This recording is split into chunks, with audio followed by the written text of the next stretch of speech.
ce moment de méditation, nous ouvrons la parole de Dieu, nous tournons vers Dieu et nous aspirons à ce que notre Dieu nous nourrisse, parce que nous avons besoin de cette nourriture spirituelle. Amen. Je vous invite à prier un instant pour ce temps que le Seigneur nous éclaire, qu'il ouvre notre esprit. Merci Seigneur pour ta grâce, merci parce que tu es bon avec nous. Seigneur, merci parce que nous venons de nous rappeler, de célébrer, Seigneur, ce que tu as fait. Et la croix est au centre de nos vies, de notre salut. Nous voulons réaliser tout ce que tu as payé pour nous, tout l'amour que tu as manifesté. C'est merveilleux, Seigneur. Et je te prie maintenant de nous aider, de nous accompagner dans ta parole, nous accompagner dans la compréhension de ce que nous allons regarder ensemble. Seigneur, je te remets cela dans le nom de Jésus. Je te remercie pour le nom de Jésus, le seul nom que tu nous as donné. Amen. Amen.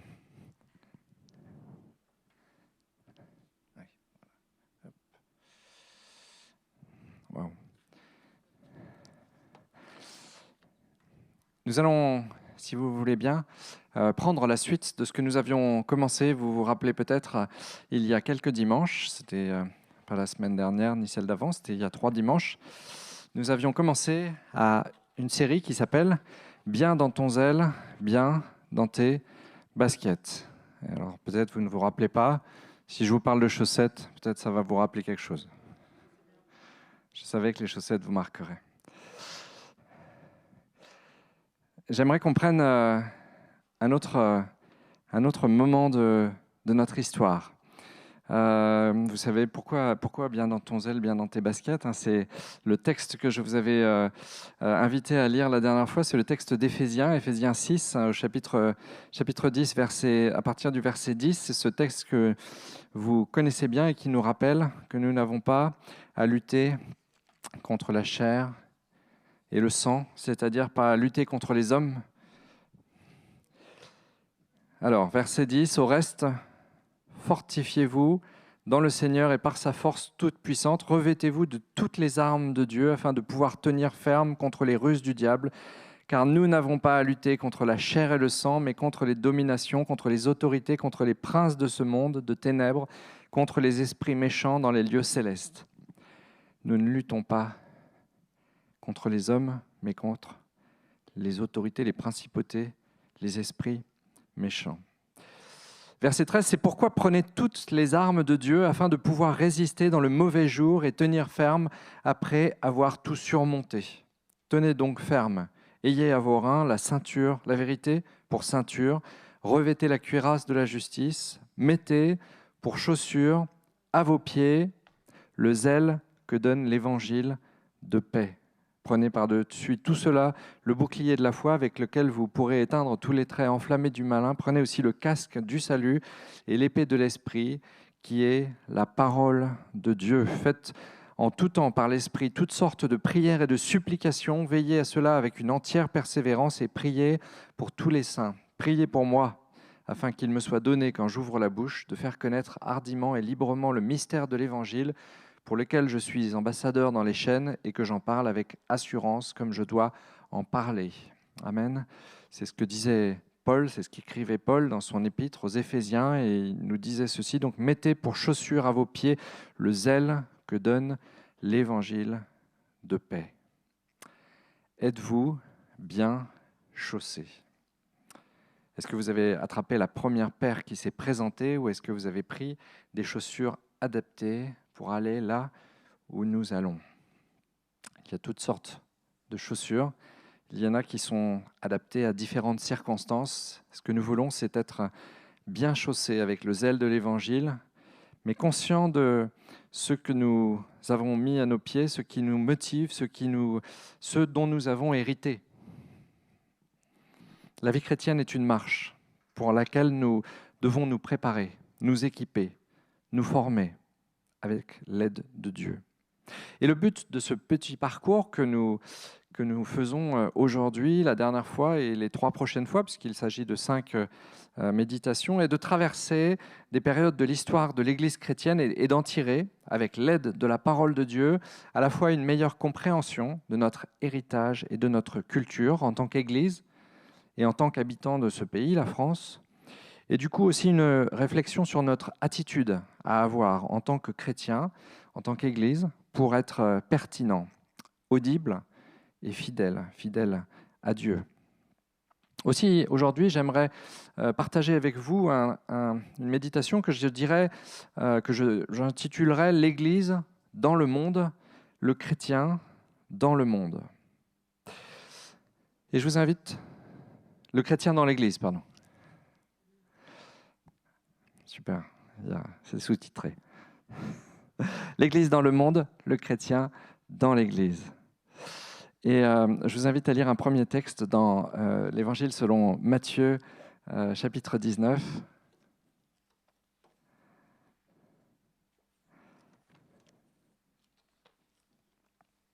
Matthieu, chapitre 19, et nous lisons à partir du verset 16.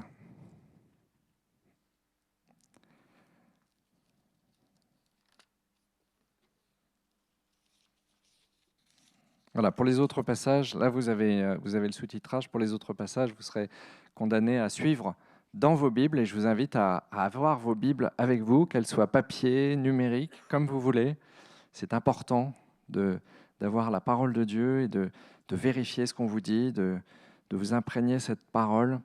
Alors, chapitre 19 donc, de l'Évangile selon Matthieu, à partir du verset 16. Voici cette histoire que vous connaissez, j'en suis sûr pour la plupart très bien. Et voici un homme s'approcha et dit à Jésus, « Maître, que dois-je faire de bon pour avoir la vie éternelle ?» Il lui répondit, Jésus, « Pourquoi m'interroges-tu sur ce qui est bon ? Un seul est le bon.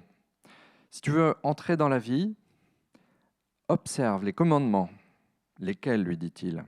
Et Jésus répondit, « Tu ne tueras point, tu ne commettras point d'adultère, tu ne déroberas point, tu ne diras point de faux témoignages, honore ton père et ta mère, et tu aimeras ton prochain comme toi-même. » Le jeune homme lui dit, « J'ai observé toutes ces choses, que me manque-t-il encore ?»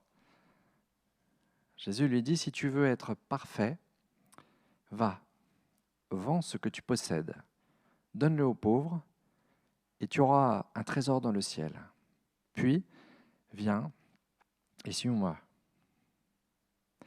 Suis-moi. Après avoir entendu ces paroles, le jeune homme s'en alla tout triste, car il avait de grands biens. Jésus dit à ses disciples, « Je vous le dis en vérité, un riche entrera difficilement dans le royaume des cieux. Je vous le dis encore, il est plus facile à un chameau de passer par le trou d'une aiguille qu'à un riche d'entrer dans le royaume de Dieu. » Les disciples, ayant entendu cela, furent étonnés et dirent, « Mais qui peut donc être sauvé ?» Jésus les regarda et leur dit, « Aux hommes, cela est impossible, mais à Dieu, tout est possible. » Dans cette histoire que nous raconte l'Évangile, il faut être tout à fait au clair que ce qui nous est enseigné n'est pas d'abord l'importance d'être pauvre matériellement. Avec le groupe de Maison de Jussieu, nous avons eu l'occasion récemment de nous pencher sur le texte des Béatitudes dans le même Évangile de Matthieu, qui commence ainsi au chapitre 5 et au verset 3, « Heureux les pauvres en esprit, car le royaume des cieux est à eux. » Il ne s'agit pas ici d'être pauvre, mais de ne pas être le prisonnier de ce que l'on a, de ce que l'on possède. Conscient que ce que nous avons est en fait ce que Dieu nous accorde, et que, en réalité, tout lui appartient, à lui. Jésus met le doigt là où ça fait mal avec ce jeune homme, parce qu'il nous connaît parfaitement et qu'il sait ce qui est un obstacle entre nous et Dieu. Voilà pourquoi le jeune homme s'en va triste, parce qu'il n'est pas prêt à renoncer à ce qu'il a, à ce qui fait son confort, mais qui au final se met entre lui et Dieu. Nous reviendrons tout à l'heure sur ce passage. Je vous propose de continuer l'histoire de l'Église, là où nous l'avions laissée la dernière fois, dans un premier temps, puis de réfléchir sur l'Église, la nôtre, ou l'Église en général, et enfin de méditer sur notre place, à nous, à moi, à toi, dans l'Église. Ce que l'histoire nous enseigne, la suite de l'histoire. Alors, vous vous rappelez peut-être que nous avions vu qu'après des siècles de persécution, les chrétiens avaient vu leurs conditions s'améliorer. Nous étions dans l'Empire romain. Suite aux édits de Milan de l'empereur Constantin, qui avait été donné en 313, les chrétiens avaient tout d'abord été acceptés. La religion chrétienne était devenue autorisée. Puis en 381, l'empereur Théodose émet un autre décret et il déclare cette fois-ci que le christianisme est la seule religion autorisée, la religion officielle de l'Empire, et qu'il n'y a pas de possibilité d'avoir une autre religion dans l'Empire. Alors, ce sont des édits, bien sûr, c'est un peu comme le journal officiel, hein. Tout le monde ne lit pas le journal officiel, donc tout le monde ne s'est pas précipité dans l'Empire le jour où cet édit a été publié, mais ils sont l'illustration d'un processus général qui, avec quelques parfois retours en arrière temporaires, ont entraîné l'Empire dans un système religieux où l'empereur n'était plus le chef des religions païennes comme auparavant, mais le garant de l'orthodoxie chrétienne. À ce titre, et cela interroge, il a commencé à intervenir sur les questions de foi, surtout quand il estimait que ça allait troubler l'ordre public, parfois intervenir avec la force armée. Et il a convoqué lui-même les conciles, c'est-à-dire les réunions de l'Église chrétienne qui devaient parler des questions de doctrine. Il a convoqué les conciles. Et parfois même, il a soufflé lui-même les conclusions des conciles avec l'aide de ses conseillers spirituels. C'est le problème du mélange des pouvoirs temporels et spirituels qui vient en contradiction avec l'enseignement de Jésus, le fameux que nous avions vu la dernière fois, le fameux « il faut rendre à César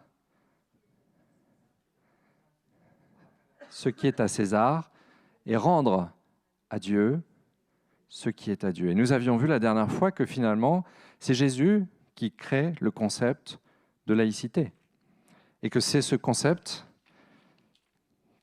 dans lequel Jésus nous invite à vivre. Et là, du coup, on a la remise en cause de ce concept. Mais voilà, c'est la fin de l'Empire romain. Les temps de l'Empire romain sont comptés. Déjà, il se divise, et c'était déjà le cas au moment de Théodose. L'Empire est en train de se diviser entre l'Empire d'Occident, qui est basé à Rome, et l'Empire d'Orient, qui est basé à Constantinople. Vous savez où est Constantinople ? En Turquie, voilà. Et donc, il y a désormais deux empires, mais les coups de boutoir portés par les invasions barbares vont faire vaciller l'empire d'Occident, celui qui est basé à Rome. Et finalement, en 476, le dernier empereur d'Occident est défait et son vainqueur renvoie les insignes impériaux à Constantinople. Désormais, l'Europe occidentale entre dans la période suivante, qu'on appelle la période du... J'ai entendu quelqu'un le dire. La période du Moyen-Âge. Voilà, je vous fais réviser votre histoire. Vous avez tous étudié ça au collège. On est au collège, on y retourne. Voilà. C'est la fin de l'Antiquité. Cette date est prise par les historiens comme la fin de l'Antiquité. 476, le dernier empereur d'Occident est défait. Et on entre dans l'époque du Moyen-Âge en Europe occidentale. Désormais, l'Europe occidentale entre dans la période du Moyen-Âge et elle sera divisée entre différents royaumes, souvent qui sont constitués par les peuplades barbares qui se sont installés, comme par exemple le royaume des Francs. Mais l'Église, installée à Rome, a du mal à concevoir son existence hors du système impérial. Après les persécutions qu'elle avait connues, elle était rentrée dans un système qui finalement était assez confortable, puisqu'elle était la religion officielle de l'Empire. Elle était proche du pouvoir. Ses hauts responsables, portant le titre d'évêque, étaient de fait un petit peu comme des hauts fonctionnaires. Et c'était une situation à laquelle elle s'était tout à fait habituée. Et honnêtement, qui pourrait lui en vouloir? Quand on est dans une situation qui est confortable, on s'y sent bien. On n'a pas forcément envie d'en changer. Déjà sur la fin de l'Empire, l'évêque de Rome avait commencé à revendiquer une primauté sur ses confrères. Certaines raisons à cela. L'apôtre Pierre également, avaient terminé leur vie par le martyre dans sa ville, dans cette ville de Rome. Et l'évêque de Rome déclare que puisque Jésus a confié des responsabilités à l'Église, à Pierre, Eh bien, et que Pierre est mort dans cette ville de Rome, eh bien, lui, qui est l'évêque de Rome, il est en quelque sorte le successeur de Pierre, et qu'à ce titre, c'est lui qui doit prendre la responsabilité de diriger l'Église chrétienne. Cela est bien sûr contesté d'abord par les églises qui sont hors de l'Empire, puisque eux, ils ne se sentent pas du tout concernés par ce qui se passe dans l'Empire, et la plupart ne se rallieront jamais à Rome, mais également par un certain nombre d'autres évêques qui ont aussi des responsabilités importantes. L'Empire était constitué d'un certain nombre de villes qui comptaient, et parmi celles qui comptaient, eh bien, il y a bien sûr le patriarche qui domine à Constantinople, l'autre partie de l'Empire, qui, elle, ne s'est pas effondrée. Et le patriarche règne de son côté sur les territoires de l'Empire d'Orient. La séparation sera définitive à partir du schisme de 1054, le schisme de 1054 qui établit que eh bien, désormais en Occident, c'est l'Église romaine qui va être l'Église principale, et que de l'autre côté, en Orient, c'est l'Église orthodoxe qui va se développer. C'est pourquoi nous avons en Europe cette séparation entre Église romaine, catholique romaine d'un côté, et Église orthodoxe de l'autre, selon les pays dans lesquels vous vous trouvez. C'est pourquoi nous avons l'Église catholique romaine en Europe occidentale, qui correspond à l'ancien empire d'Occident, et dont la langue héritée de l'empire est le latin, et les églises orthodoxes qui se sont développées de l'autre côté sont de tradition grecque, langue de l'empire d'Orient. Mais pour l'Occident, et nous y sommes, l'évêque de Rome devient celui qui porte le titre de pape bientôt et va travailler à retrouver ce lien qu'il a connu entre le temporel et le spirituel, parce qu'il estime aussi que c'est ce qui va faire la force de l'Église pour lui. Et du coup, il veut faire admettre au roi que finalement, en Europe occidentale, et pour lui au-delà, le pape est au-dessus d'eux, et que c'est lui qui leur confie le pouvoir pour assurer une loi chrétienne dans le royaume. Finalement, la législation que Théodose avait posée en 380, en disant que désormais l'Empire est fait uniquement de chrétiens, cette législation, elle disait aussi que si jamais il y avait des gens qui ne voulaient pas être chrétiens, c'était la force armée de l'Empire qui allait intervenir. Et finalement, c'est un petit peu l'idée qu'il suit dans cette idée. Voilà, il considère que les rois sont en dessous du pape et qu'ils ont la responsabilité pour le pape de veiller à ce que la religion chrétienne soit la religion qui est la bonne, qui est la sienne. Une lutte d'influence s'engage alors que l'Europe renforce petit à petit sa coloration chrétienne. Peu de temps après la fin de l'Empire, le roi des Francs se fait baptiser, Clovis. C'est aussi un symbole fort pour l'Europe. Et des années plus tard, en 800, c'est Charlemagne, un de ses successeurs, le roi des Francs, qui se fait couronner empereur. Et il se fait couronner empereur en reprenant le titre des Romains. Pour lui, c'était vraiment l'idée qu'il se... Voilà, pour lui, il devenait un petit peu le successeur. Mais il se fait couronner par le pape, Léon III à l'époque, reprenant ce titre. Petit à petit, durant l'époque médiévale, le pape cherche à imposer l'idée que c'est lui qui règne via les rois et les empereurs, et le pouvoir spirituel est supérieur au pouvoir temporel. Dans le même temps, en Occident, le système féodal va peu à peu s'installer et régir la vie de la société. La société est organisée en fonction de serments, de vassalité, et tout dans la société médiévale est très hiérarchisé. La société se divise en 3 ordres. Je ne vous apprends rien. Retour au collège, que beaucoup d'entre vous ont appris à l'école. Les 3 ordres qui sont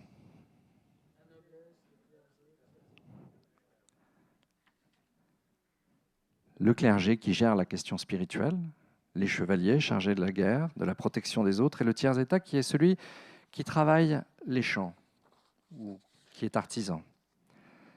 En pratique, les choses ne sont pas si claires. En effet, si les chevaliers le sont de famille par héritage, les évêques n'ont pas de descendance, ça ne vous aura pas échappé, et leurs postes sont de véritables charges officielles avec des positions liées qui leur permettent de vivre, mais qui sont convoitables. Les rois et les princes choisissent souvent les évêques, même si ensuite ils sont validés par le pouvoir spirituel, et les charges ne sont pas toujours attribuées pour des raisons spirituelles à l'époque. Les compétences spirituelles ne sont donc pas toujours au rendez-vous dans le clergé séculier. De même, la formation des prêtres de paroisse laisse fortement à désirer. Quelques-uns ne savent même pas lire. La Bible, d'ailleurs, n'est pas disponible pour la plupart. Seul le clergé a le droit de l'interpréter, mais elle n'est disponible que dans la traduction officielle, latine, de Jérôme, et elle est très coûteuse, l'imprimerie n'existe pas encore, et peu ont les moyens d'avoir réellement une Bible.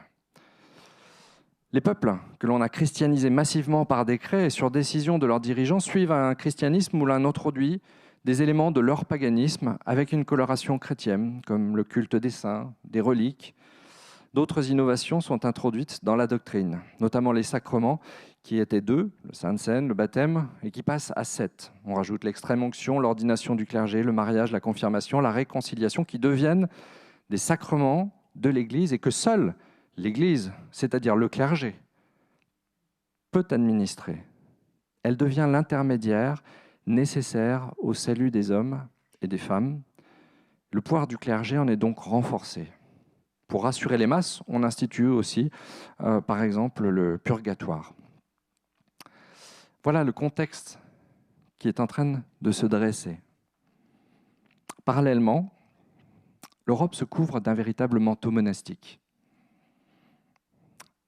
Que sont les monastères? Finalement, assez rapidement dans le christianisme, des hommes avaient voulu s'isoler parce qu'ils essayaient de garder pure leur relation avec Dieu, ils essayaient de se mettre à part de ce qui pouvait les souiller dans la société.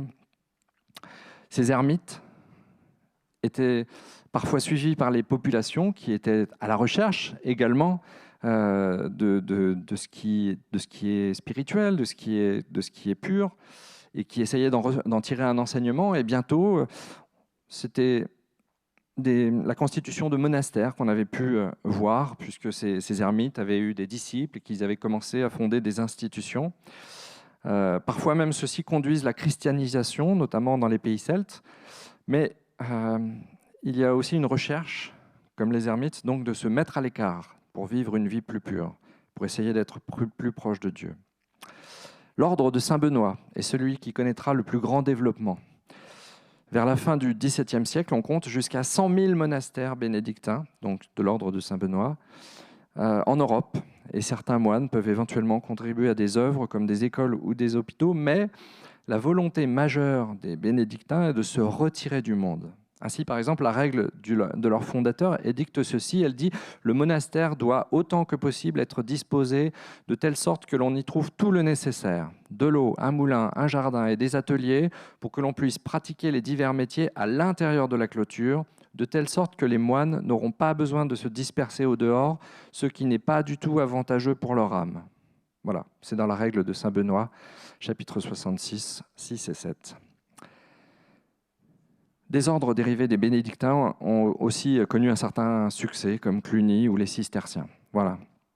Donc, des monastères se développent en Europe parce que, eh bien, il y a, comme dans toute époque, cette soif de Dieu, cette volonté de trouver Dieu, et on le cherche comme on peut. Et il y a donc cette recherche authentique qui est faite, et ils essayent de se mettre à part parce qu'ils se disent peut-être qu'on va pouvoir préserver nos âmes et trouver Dieu de cette façon. Et c'est dans tout ce contexte que nous allons trouver l'histoire que je voulais plus particulièrement vous raconter. Ça se passe à Lyon, la capitale des Gaules, qui est une ville conséquente, déjà à l'époque, une ville importante, une ville de commerce qui se trouve sur les chemins d'un certain nombre de transits commerciaux. Il y a là, en 1140, un homme qui vient s'y installer justement pour mener son commerce. Cet homme s'appelle Pierre Valdo. Il aimerait y mener son commerce et c'est ce qu'il va faire pendant quelques années.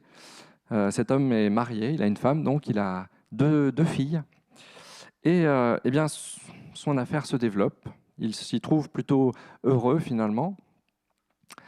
Et c'est un homme qui mène une joyeuse vie, sans se soucier beaucoup de questions spirituelles peut-être, jusqu'à un certain jour de 1170, où ce marchand aisé de la ville de Lyon va connaître une véritable crise.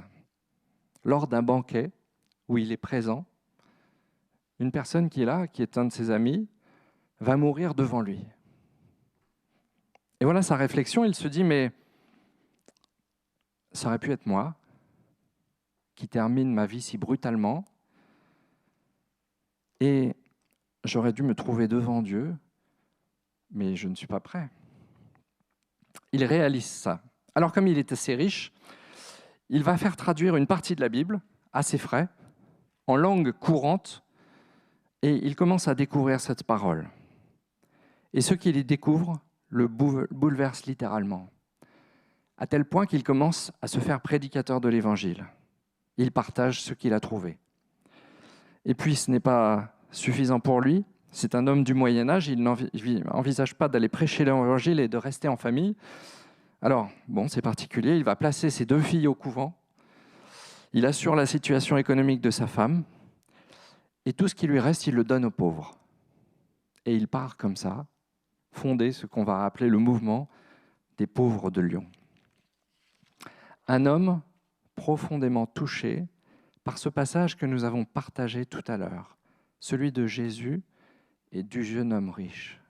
Et il s'est réellement senti dans la peau de ce jeune homme riche qui était attaché à ses richesses, qui recherchait à faire accroître son bien. Et tout d'un coup, il s'est dit, mais qu'est-ce que tout ça? Ce qui est important, c'est Dieu. Et il s'est débarrassé de tout ce qui faisait sa vie finalement. Il se défait de ses biens, il les distribue en disant à ceux à qui il les donne, mais qu'il espère que ça va les aider de 2 points de vue. D'une part, matériellement bien sûr, et d'autre part, en leur faisant comprendre que si lui le fait, c'est parce qu'il a trouvé quelque chose de tellement important. Et il prêche. Et petit à petit, il commence à y avoir des gens qui le suivent.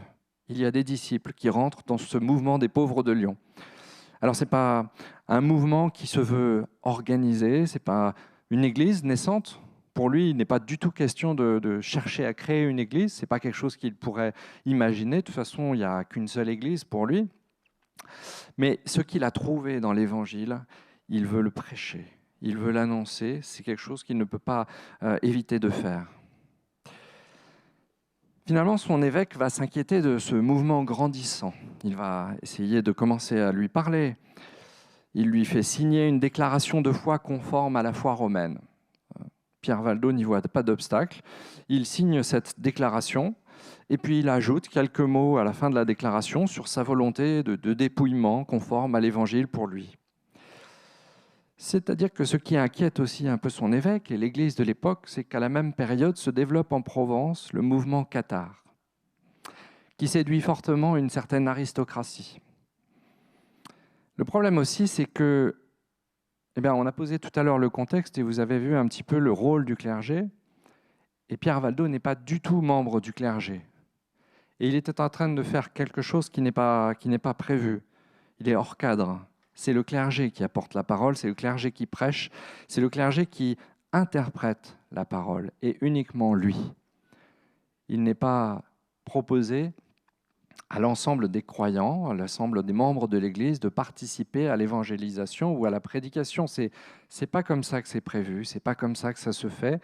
Et on commence à expliquer à Pierre Valdo que non, qu'il va falloir arrêter, que ce n'est pas possible, qu'en plus, diffuser la Bible à n'importe qui comme ça ne se fait pas. Il va même aller jusqu'à rencontrer le pape, en espérant que le pape, lui, au moins, lui donne l'autorisation. Il ne va pas avoir cette autorisation, juste on va lui dire, écoute, tu fais ce que ton évêque te dit de faire. Mais les pauvres de Lyon ne peuvent se résoudre à arrêter de répandre l'évangile qui les a bouleversés. Alors ils vont continuer dans la clandestinité. Bientôt, le mouvement prend pied dans le nord de l'Italie, dans la région de Lombardie, où il prend une forme même plus organisée. Il se diffuse aussi dans d'autres contrées, en Provence, dont on parlait tout à l'heure avec les cathares. Les prédicateurs vaudois, c'est ainsi qu'on les appelle, vaudois de Valdo, affrontent verbalement même les cathares et fondent également d'autres groupes. Ils tiennent par contre à la non-violence de leur activité. Et c'est par la prédication uniquement qu'ils gagnent des fidèles à la foi. Mais nous sommes à la fin du XIIe siècle et le catharisme commence à être bien implanté au cœur du midi de la France.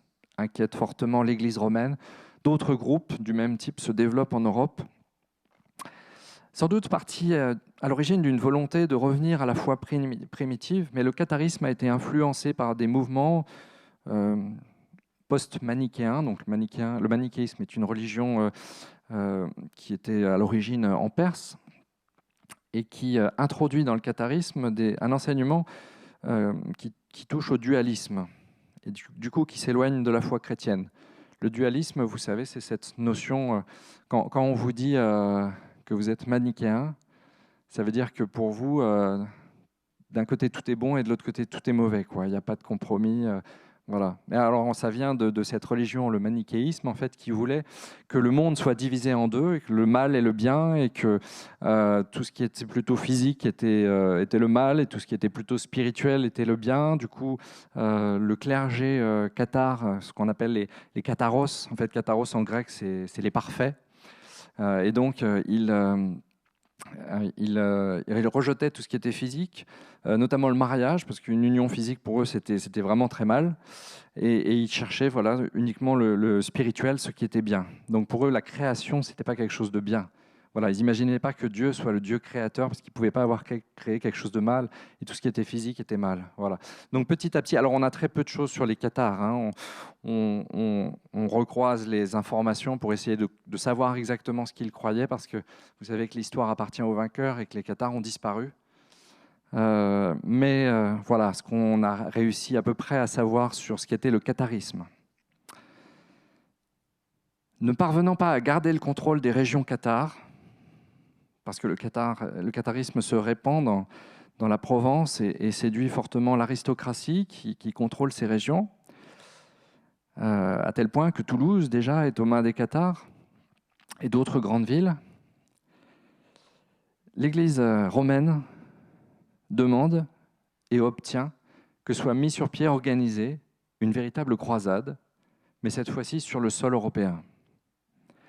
Et de 1209 à 1229, le catholicisme romain dans cette région de Provence est restauré par la force de l'épée sur les territoires qu'ils avaient perdus. Mais comme vous l'avez entendu aussi, les Vaudois s'étaient installés sur ces terres aussi. Et il ne va pas y avoir de détails qui va être fait entre les Vaudois et les Cathares. Et les groupes vaudois vont aussi être passés par le fil de l'épée dans cette croisade. De plus, à compter de 1231, le pape confie à un nouvel ordre religieux, les dominicains, l'Inquisition. L'inquisiteur possède des pouvoirs d'enquête, de torture et de châtiment, conduisant éventuellement à la mort ou à des amendes extrêmement conséquentes. L'objectif est de faire disparaître les mouvements qui ne se soumettent pas au dogme romain. En 5 siècles, on en estime à 3000 personnes les victimes de l'Inquisition. Entre-temps, Pierre Valdo est décédé. On a très peu d'informations sur Pierre Valdo. On ne sait pas exactement à quel endroit il est décédé. Ses disciples sont désorganisés. Le mouvement des pauvres de Lyon en France a fortement souffert. Mais prenant la tâche de leurs frères en Italie, le mouvement va continuer à aller de l'avant, à se répandre clandestinement, dans d'autres pays encore, constituant des communautés, en Suisse, en Allemagne, ailleurs encore. 2 éléments ont fait la force du mouvement vaudois.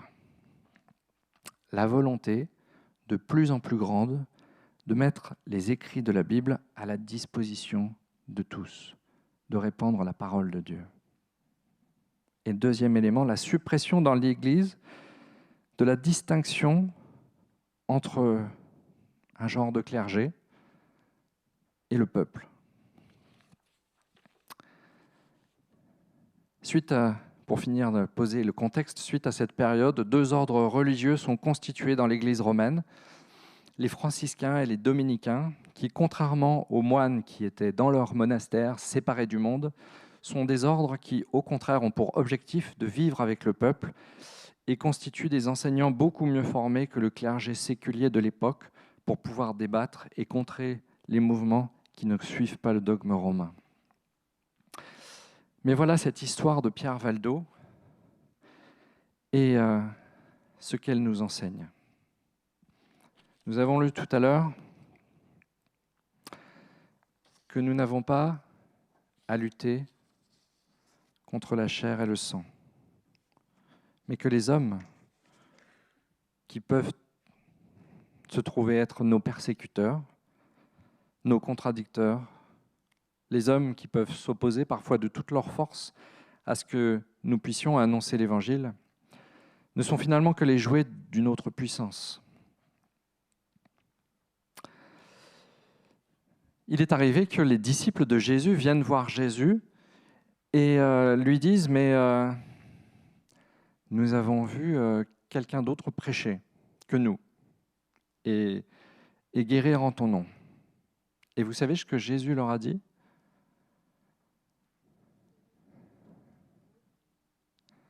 Arrêtez-le, mettez-le au fer. Non, hein, comme tu dis, ma sœur, celui qui n'est pas contre nous est avec nous. Jésus n'a pas dit d'empêcher les autres de prêcher. Paul disait, nous l'avons lu la dernière fois, que certains prêchaient pour de mauvais motifs, c'était dans Philippiens, mais qu'au moins, l'évangile était annoncé. C'est un travail de sape parfois de l'adversaire qui tend aussi à décrédibiliser l'Église en proposant comme des imitations de l'Église, des églises, je dirais des églises Canada Dry. Alors ça, c'est une expression qui ne va parler que aux personnes d'un certain âge, parce que je pense que les plus jeunes ne verront pas de quoi je veux parler, mais il y avait, quand j'étais jeune, et quelques-uns s'en rappellent, cette publicité pour Canada Dry. Et alors, la publicité, c'était que c'était comme de l'alcool, ça avait la couleur de l'alcool, ça avait le goût de l'alcool, mais ça n'était pas de l'alcool. Voilà, ça c'était la publicité Canada Dry. Je ne sais pas si ça existe encore, hein, j'espère que je n'ai pas fait de pub. Mais parfois, il y a des églises qui sont un petit peu ces églises Canada Dry, vous savez. Ça a la couleur de l'église, je ne dirais pas l'odeur, j'espère, mais ça ressemble, mais ce n'est pas vraiment l'église. Et c'est ce travail de sape de l'adversaire qui peut tendre à décrédibiliser l'Église. Parce que si ces églises qui ressemblent à l'Église, finalement, décrédibilisent le témoignage chrétien, vont apporter un mauvais témoignage, mais avec la couleur de l'Église. Finalement, c'est le monde qui se dit, si c'est ça l'Église, je crois que c'est à nous de faire la différence. Si nous sommes bien formés, nous saurons faire la différence sur ce qui est important, ce qui est biblique. Nous saurons voir nous-mêmes la différence, mais nous saurons aussi la manifester. Nous subissons aussi les dégâts collatéraux de la lutte contre les fausses religions, surtout, je crois, si notre témoignage n'est pas clair. Mais qu'est-ce que l'Église ? Qu'est-ce que véritablement l'Église ? Le premier à parler de l'Église, c'est Jésus lui-même, dans la parole de Dieu, dans Matthieu, quand il dit, en répondant à Pierre, il interroge ses disciples, il leur dit, mais finalement, pour vous, je suis qui ? Vous savez, Pierre, qui était un enthousiaste, un pénitent, il était toujours le premier, moi je sais, moi. Et Pierre répond et il dit, tu es... alors c'est dans le chapitre 16 de Matthieu, et il dit à Jésus, et il répond, tu es le Christ, le Fils du Dieu vivant, le Christ l'envoyé, celui qui a l'onction, le Fils du Dieu vivant, le Messie, celui que nous attendons. Et verset 17, Jésus reprend la parole et lui dit, tu es heureux, Simon, fils de Jonas, car ce ne sont pas la chair et le sang qui t'ont révélé cela, mais c'est mon Père qui est dans les cieux. Et Jésus lui déclare que sur cette déclaration de foi qu'il a faite, il va construire son Église, Ecclésia, son assemblée, l'ensemble des croyants. C'est là-dessus qu'il va fonder son Église. Et donc c'est la mention que Jésus fait, il annonce qu'il va fonder son Église. Mais quelle Église va-t-il fonder ? J'aimerais qu'on prenne la première épître de Pierre, si vous voulez bien.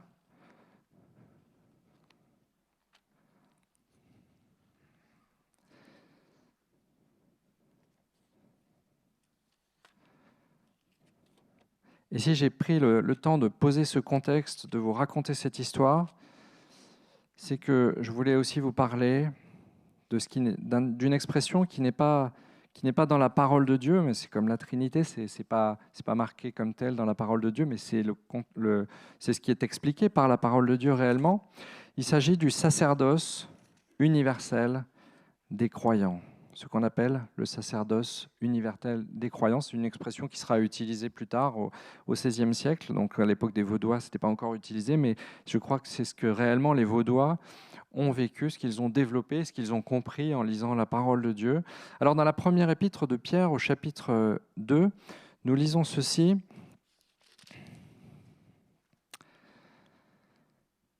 Et c'est Pierre qui nous écrit ceci au verset 9. « Vous, au contraire, vous êtes une race élue, un sacerdoce royal, une nation sainte, un peuple acquis, afin que vous annonciez les vertus de celui qui vous a appelé des ténèbres à son admirable lumière.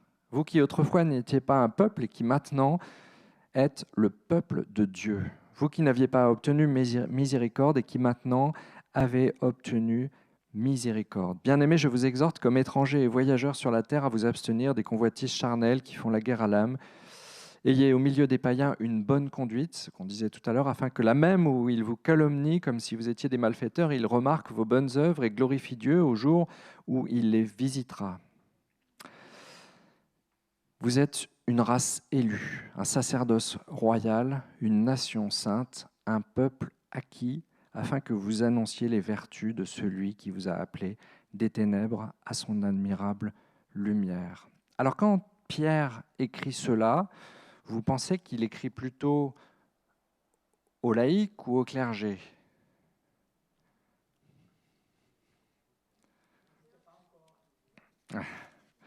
Il n'y a pas de distinction. À aucun moment dans la parole de Dieu, vous ne trouverez une distinction de ce type entre les laïcs et le clergé. Il écrit au peuple de Dieu, à l'ensemble, à chacun d'entre vous, que vous êtes un sacerdoce royal. Tu es, mon frère, ma sœur, un sacerdoce royal. Et dans la deuxième épître qu'il écrit, Pierre, il dit ceci au chapitre 2, « Car si Dieu n'a pas épargné les anges qui ont péché, mais s'il les a précipités dans les abîmes, je pense que je n'ai pas pris la bonne référence.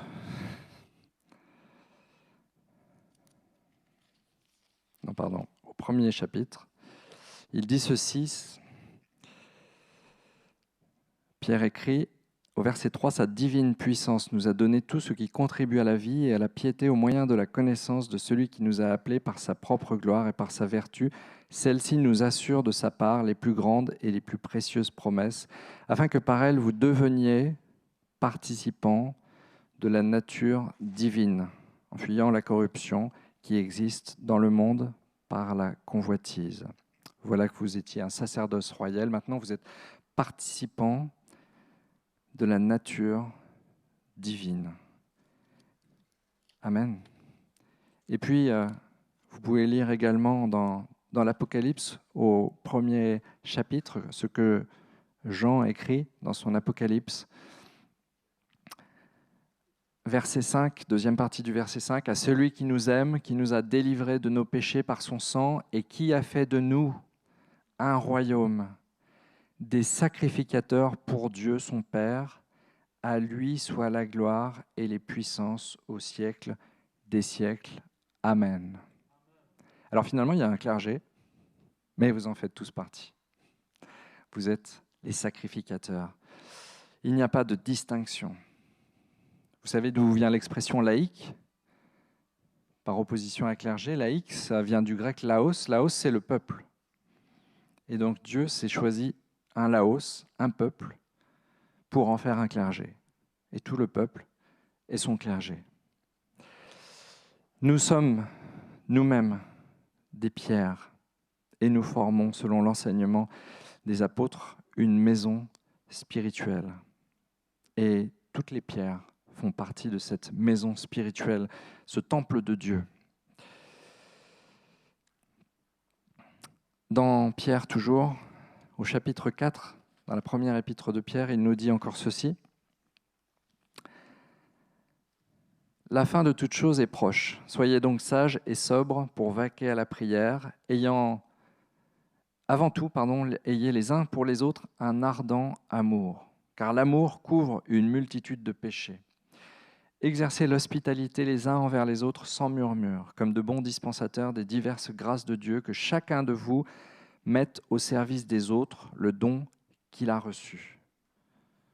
Si quelqu'un parle, que ce soit comme annonçant les oracles de Dieu, si quelqu'un remplit un ministère, qu'il le remplisse selon la force que Dieu communique, afin qu'en toute chose, Dieu soit glorifié par Jésus-Christ, à qui appartient la gloire et la puissance au siècle des siècles.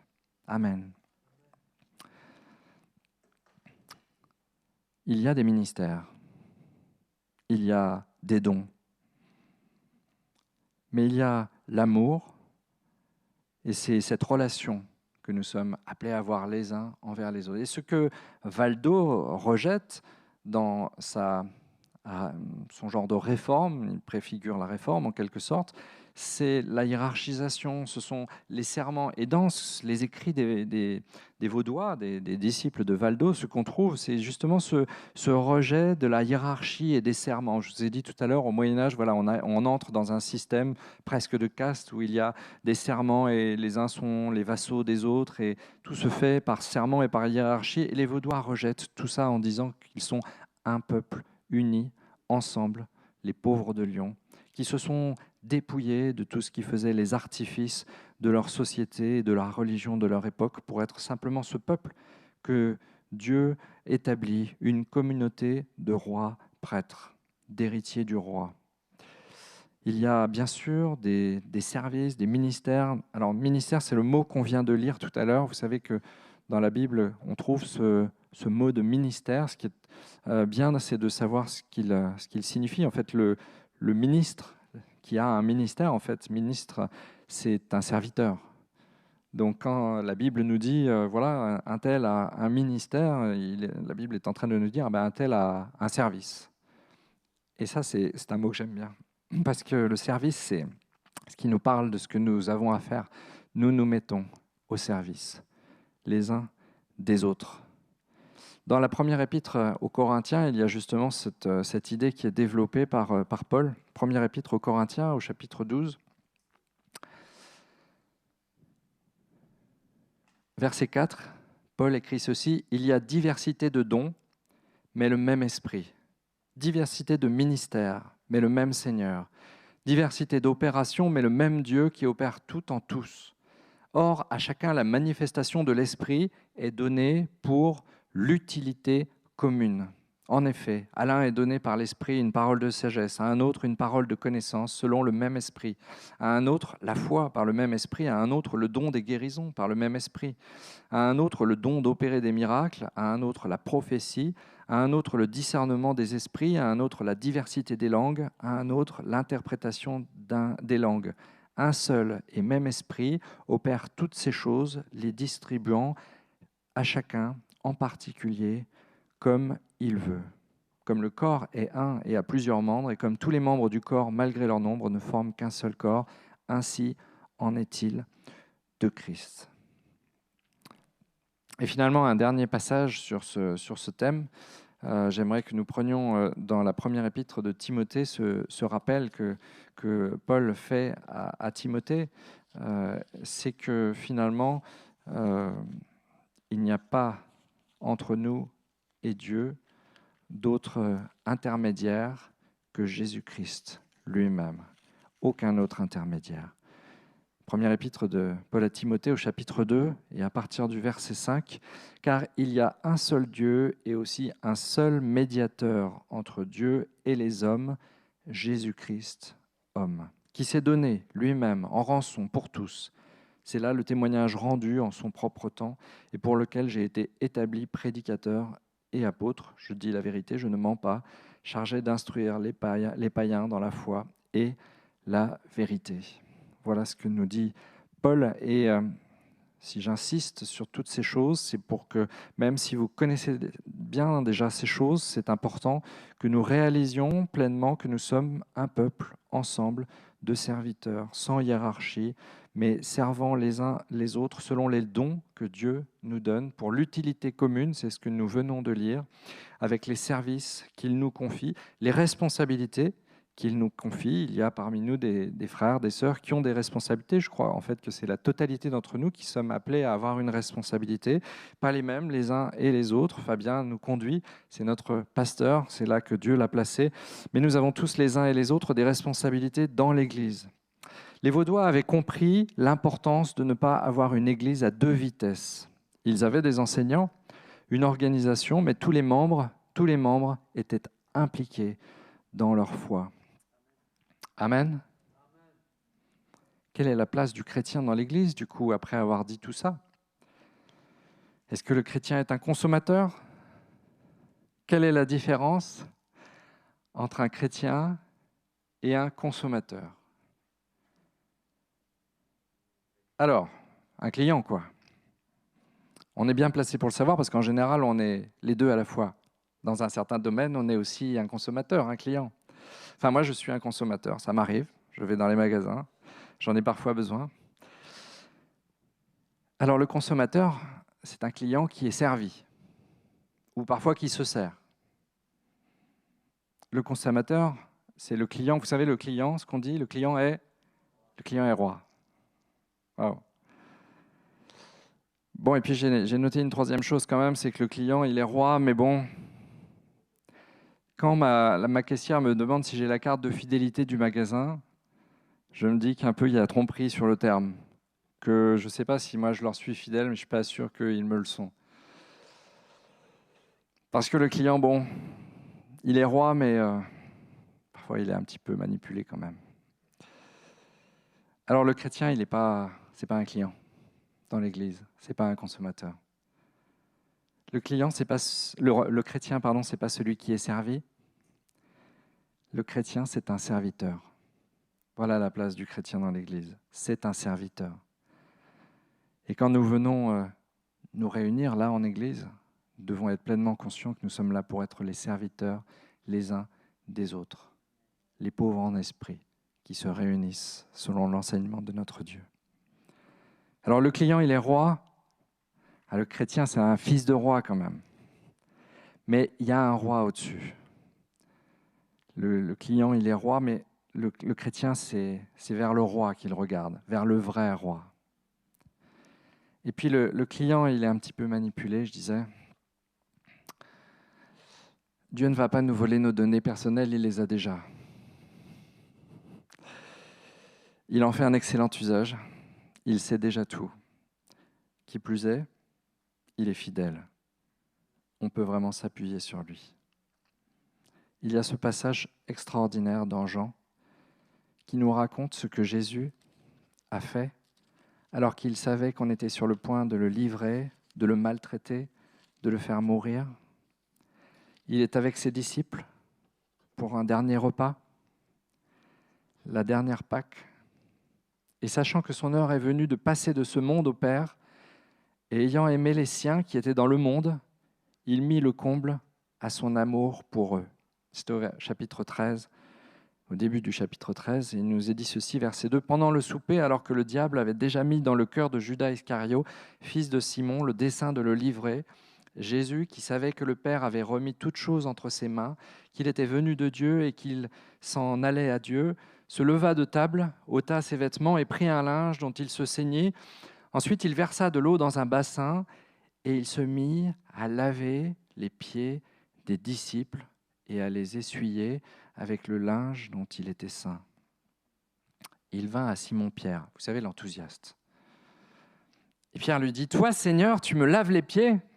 Jésus lui répondit, « Ce que je fais, tu ne le comprends pas maintenant, mais tu le comprendras bientôt. » Pierre lui dit, « Non, jamais tu ne me laveras les pieds. »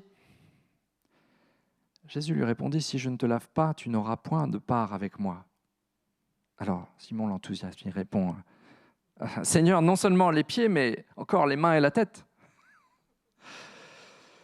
Jésus lui dit, « Celui qui est baigné n'a besoin que de se laver les pieds pour être entièrement pur, et vous êtes purs, mais non pas tous, car il connaissait celui qui allait le livrer. C'est pourquoi il dit, vous n'êtes pas tous purs. » Après qu'il leur eut lavé les pieds et qu'il eut pris ses vêtements, il se remit à table et leur dit, « Comprenez-vous ce que je vous ai fait? Vous m'appelez Maître et Seigneur, et vous dites bien, car je le suis. Si donc je vous ai lavé les pieds, moi le Seigneur et le Maître, vous devez aussi vous laver les pieds les uns aux autres. Car je vous ai donné un exemple afin que vous fassiez comme je vous ai fait. En vérité, je vous dis, le serviteur n'est pas plus grand que son Seigneur, ni l'apôtre plus grand que celui qui l'a envoyé. Vous savez ces choses, vous êtes heureux pourvu que vous les pratiquiez. Pourquoi est-ce qu'il lave les pieds? En fait, c'est à l'époque, quand on prenait les chemins, ils n'étaient pas goudronnés, hein, vous savez tout ça, et voilà, on se salissait les pieds parce que les chemins étaient sales, c'était du sable, de la terre. Et finalement, quand on arrivait, il était bien séant d'avoir un serviteur qui vous lavait les pieds.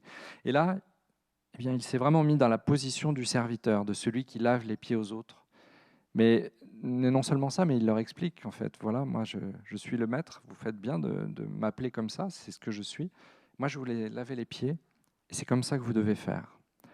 Voilà ce qu'est le chrétien dans l'Église, le serviteur des autres, le serviteur de tous. Alors, nous avons parlé tout à l'heure du jeune homme riche, de ce que ça peut signifier pour nous. Dans Matthieu, il y a cette histoire donc du jeune homme riche. Et puis, il y a ce jeune homme qui est parti finalement parce qu'il était triste, parce qu'il ne voulait pas donner ses biens. Je trouve qu'il est intéressant de voir les différentes parties de ce texte. D'abord, il lui dit, le jeune homme, il dit à Jésus, « Que dois-je faire de bon pour avoir la vie éternelle ?» Et Jésus lui dit, mais en gros, il n'y a rien que tu puisses faire de bon parce que tu n'es pas bon. Finalement, il n'y en a qu'un seul qui est bon. Tu ne vas pas pouvoir te valoriser en faisant quelque chose de bien. C'est Dieu qui est bon, c'est un seul est bon. C'est ce que Jésus lui répond. Donc la première chose, c'est l'humilité. Ne crois pas que tu vas être bon parce que tu vas laver les pieds de tes frères et sœurs, que tu vas être leur serviteur. Seul Dieu est bon et il a payé pour chacun de nous et son sacrifice est pleinement suffisant. Mais seul Dieu est bon. Le service que nous devons les uns aux autres, c'est juste naturel et normal, ce n'est pas quelque chose qui va nous valoriser. Ce que Dieu nous demande, c'est d'avoir l'humilité de servir sans croire que nous avons du mérite pour cela. Ensuite, les commandements que le jeune homme déclare avoir faits, c'est Jésus qui lui a dit. Jésus lui dit, observe les commandements. Alors il dit lesquels? Alors Jésus lui donne un certain nombre de commandements. Et si vous avez été attentif, vous avez remarqué qu'il ne lui a pas donné tous les commandements. Les commandements qu'il lui a donnés, c'est uniquement ceux qui étaient tournés vers l'homme. Ne mens pas, ne tue pas, ne fais pas du mal à ton prochain. Observe ces commandements. Et là, le jeune homme, il a fait tout ce qui concerne l'homme. Ça, tout est bon. Il a coché toutes les cases sur sa checklist. C'était coché partout. Là, il est plutôt content. Et Jésus, finalement, ensuite, il met le doigt sur ce qui fait mal. Il dit, OK, voilà, pour tes frères et sœurs, tu as fait tout ce qu'il fallait. Les apparences sont bonnes. Maintenant, est-ce que tu mets Dieu à la première place? Est-ce que dans ton cœur, c'est Dieu qui a toute la place? Est-ce que tu es capable de tout ce que Dieu t'a donné, tous les biens dont Dieu t'a comblé, tu peux t'en séparer? Ou est-ce qu'ils sont plus importants que Dieu finalement? Et c'est là que le bas blesse, c'est là que le jeune homme va s'effondrer finalement, partir triste parce qu'il a de grands biens. Il a été béni. Mais finalement, cette bénédiction est devenue plus grande que Dieu lui-même. Cette bénédiction est placée devant Dieu et il n'est pas dans la capacité de se séparer de ce que Dieu lui a donné. Valdo, c'était son témoignage. Quand il a vu ça, il s'est dit, mais moi, il n'y a rien qui soit devant Dieu. Moi, je laisse tout ça et je choisis Dieu, je choisis la bonne part.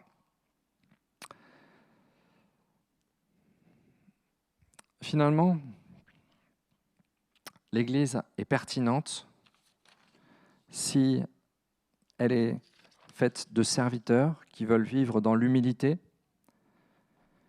si tous sont serviteurs, et si c'est l'Église de tous. Tout à l'heure, on a lu le texte de Jean 17. Xavier nous a lu le texte, et c'est le dernier texte qu'on va lire. Et du coup, vous l'aurez lu 2 fois, vous l'aurez mémorisé. Semaine prochaine, interro. Jean 17, verset 13. « Et maintenant je vais à toi, dit Jésus, et je dis ces choses dans le monde afin qu'elles aient en eux ma joie parfaite. Je leur ai donné ta parole, et le monde les a haïs parce qu'ils ne sont pas du monde, comme moi je ne suis pas du monde. Je ne te prie pas de les ôter du monde, mais de les préserver du malin. Ils ne sont pas du monde, comme moi je ne suis pas du monde. Sanctifie-les par ta vérité, ta parole est la vérité. Comme tu m'as envoyé dans le monde, je les ai aussi envoyés dans le monde.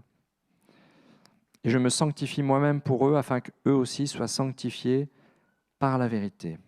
Je ne prie pas pour eux seulement, mais encore pour ceux qui croiront en moi par leur parole, afin que tous soient un, comme toi, Père, tu es en moi, et comme je suis en toi, afin qu'eux aussi soient un en nous, pour que le monde croie que tu m'as envoyé. » Finalement, ce dont nous avons parlé, là, l'humilité, les chrétiens serviteurs les uns des autres, sans même essayer de s'en glorifier, l'amour qui est le lien qui est entre nous et non pas la hiérarchie, toutes ces choses-là, Dieu dit afin qu'ils soient un et que le monde croit que tu m'as envoyé. Parce que ce témoignage, c'est le témoignage que tu dois porter dans le monde, nous dit Jean dans son évangile. Et il nous rapporte les paroles de Jésus, c'est Jésus qui nous dit ça. La pertinence de l'Église, c'est d'être l'Église de tous et que l'Église est partout à travers le chrétien. Dans notre bureau, à notre travail, là où nous sommes, en France, à l'étranger, partout où nous allons, dans nos écoles, dans nos lycées, partout, le chrétien est partout dans la société. Pas le pasteur, pas le clergé, mais le chrétien, il est partout. Et c'est ça l'Église. L'Église, elle porte son témoignage partout. Et le chrétien partout, il représente l'Église. Il la crédibilise par son témoignage de vie. Ou pas. Si son témoignage est fidèle à l'Écriture, il rend crédible le témoignage de l'Église. Si son témoignage n'est pas fidèle à l'Écriture, c'est le témoignage de l'Église qui est remis en cause. Le chrétien, il baigne dans la culture ambiante. Il ne doit pas s'y compromettre, il doit rejeter ce qui vient du péché, mais par contre, il est aux premières loges pour comprendre cette culture dans laquelle il baigne, la culture des gens de sa génération, la culture des gens de sa société, la culture des gens de tous ceux qui l'entourent. Et il est là pour y apporter un témoignage, du coup, qui correspond, qui est adapté. Et ça, ce n'est possible que si c'est le chrétien, tout chrétien, qui porte le témoignage. Et c'est ce qu'avait compris Valdo aussi. Si l'Église est une Église à 2 vitesses et qu'il y a une Église qui prêche et puis que l'autre qui est partout, du coup, celle qui est partout, elle n'apporte pas le témoignage. Mais ce que Valdo dit, c'est que finalement, on est témoin partout où on est et tous, là où nous sommes, ce que nous sommes les témoins. Il n'y a pas d'Église à 2 vitesses, il n'y a qu'une seule Église. Elle est faite de ces prêtres rois, fils de rois. Et partout où nous sommes les témoins de Dieu. Ces témoins, ces serviteurs qui sont serviteurs les uns les autres, témoins de cet amour. En conclusion, cette Église vaudoise qui avait compris le message de l'Évangile et qui a su être pertinente dans sa culture, les persécutions terribles qu'elle a subies n'ont pu la faire taire. Et quand, des années plus tard, quand la réforme protestante est arrivée, plusieurs centaines d'années plus tard, cette Église, elle était toujours là. Elle était fidèle. Elle a rejoint les réformateurs pour continuer à porter la diffusion de la parole de Dieu. Et comme un symbole, une des premières choses que les Vaudois ont fait quand ils ont rejoint la réforme protestante, il y avait entre-temps l'imprimerie qui avait été instituée, et on en parlera la prochaine fois. Eh bien, ils ont commencé par lever des fonds pour financer la Bible Olivetan qui est la première Bible traduite en français intégralement à partir des textes originaux grecs et hébreux. Encore à cette époque-là, ils voulaient être de ceux qui diffusent la parole de Dieu, le témoignage de celui qui les avait bouleversés. Alors nous, quelle Église construisons-nous? Quels chrétiens sommes-nous? Quel témoignage apportons-nous? Si nous sommes fidèles, notre témoignage est là pour longtemps et résistera à l'adversaire qui ne manquera pas de s'y opposer. La Bible ne nous le cache pas. Mais prions que Dieu nous aide à mettre Jésus à la première place dans nos vies et qu'au jour où nous le rencontrerons, face à face, de l'autre côté, comme Paul, comme Pierre Valdo, que nous puissions dire « J'ai combattu le bon combat, j'ai couru la course, j'ai remporté le prix. » Amen. Je vous invite à prier. Seigneur, merci pour le témoignage fort de ces hommes qui ont connu la parole de Dieu, qui ont laissé la parole les transformer et qui ont été des serviteurs comme exemplaires. Seigneur, laisse-nous nous faire inspirer par cette parole que tu nous donnes, mais aussi par tous ces chrétiens qui ont été fidèles avant nous, Seigneur. Comprendre l'héritage qu'ils nous ont laissé et comprendre ce que tu désires. Nous ne sommes pas appelés à être une église à deux vitesses, nous ne sommes pas appelés à être des consommateurs, nous sommes appelés à être les pierres vivantes de l'église, les pierres qui crient plus fort, les pierres qui rendent témoignage, qui portent la lumière et le sel pour que le monde croie que tu nous as envoyés, pour que le monde croie que tu nous as sauvés. Merci parce que tu nous as sauvés. Merci pour la croix, Seigneur, parce que quels que soient les sacrifices que nous pourrions faire, quelles que soient les choses que nous pourrions endurer, il n'y a rien qui égalera la souffrance que tu as portée, la séparation d'avec Dieu que tu as réalisée, que tu as portée à la croix. Et parce que tu as porté ces choses, Seigneur, nous reconnaissons ton amour et nous voulons, nous aussi, être disponibles pour être tes serviteurs, Seigneur.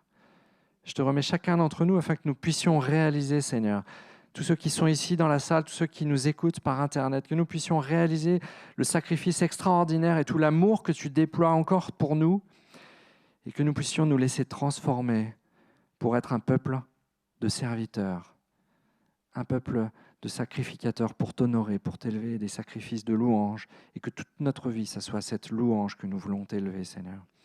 Dans le nom de Jésus. Amen. Béni sois-tu. Gloire à Dieu. Gloire à Dieu. Amen.